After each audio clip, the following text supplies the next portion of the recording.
What's going on, ladies and gentlemen? Just Zugal back again, and today we have another movie for Cinemania Fright Nights, and that is Dracula 2000.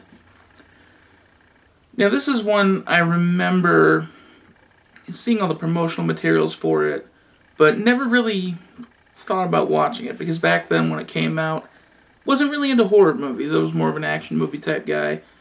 But now, decided to watch it, and thought I'd do a little review for you guys. So let me give you the plot summary.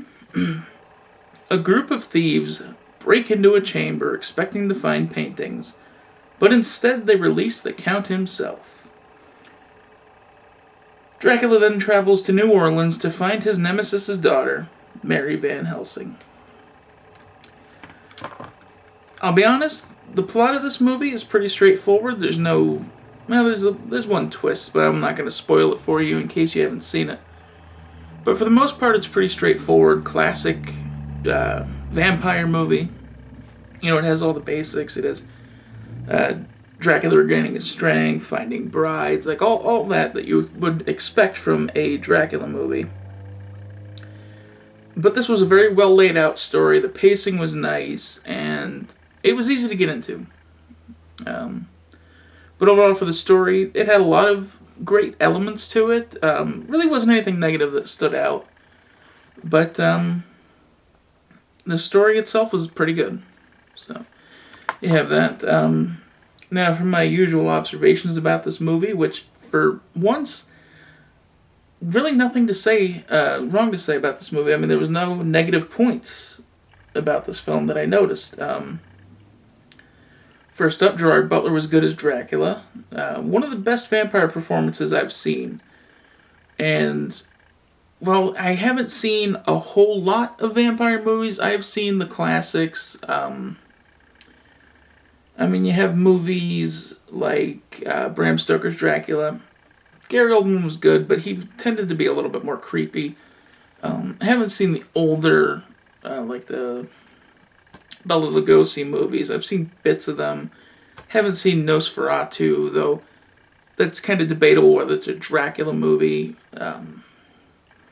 But just as Dracula himself, not just generic vampire, as Dracula, one of the better performances I've seen. The way that they incorporated Van Helsing into the story was cool. The fact that, and hopefully I'm not spoiling this for anyone, it's actually Abraham Van Helsing, alive and well, and he was actually feeding off of Dracula's blood.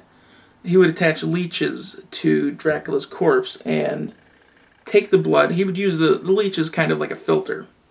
Take the blood from the leech, inject it into himself, and that's how he stayed the same age for, I think it's about 100 years, roughly.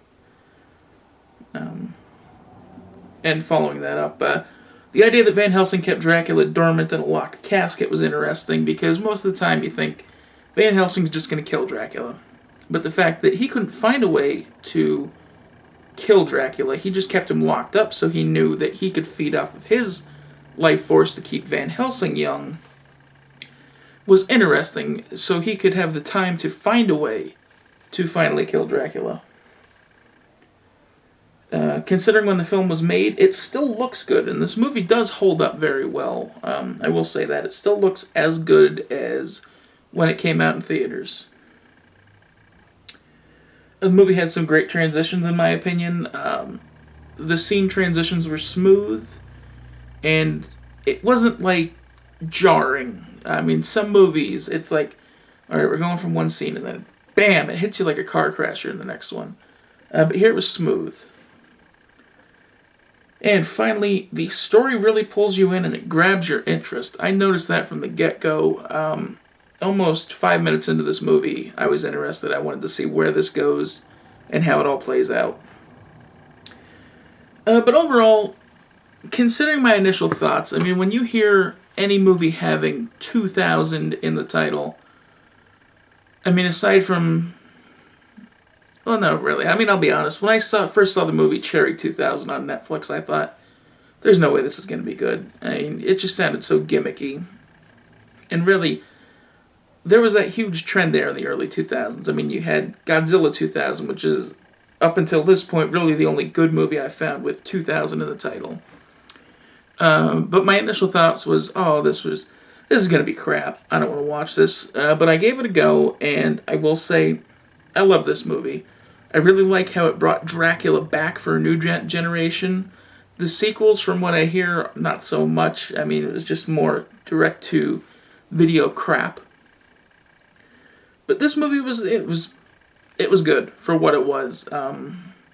It had great pacing, and best of all, it was fun. I mean, I will say that I had fun watching this movie. So, yet again, Dracula 2000 gets a thumbs up from me. So if you're looking for something fun to watch this Halloween season, you might want to check this one out. I'll see you guys tomorrow with the next video.